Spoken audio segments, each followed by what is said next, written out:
Hello everybody and welcome to Foothills Builds. We are two brothers, Theo and Daniel, who immigrated to Canada and found our home here in the foothills of the Canadian Rocky Mountains. Out here we build things our way, using wood tools, improvisation and a growing set of skills we pick up along the way.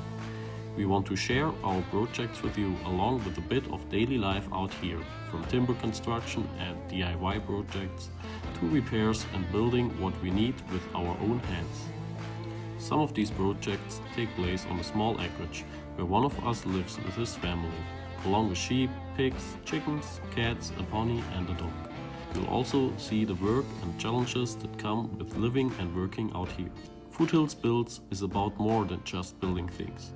It's about adventure, learning as we go, making mistakes and figuring things out, sometimes with a few too many projects going on at once. This is Foothills Builds.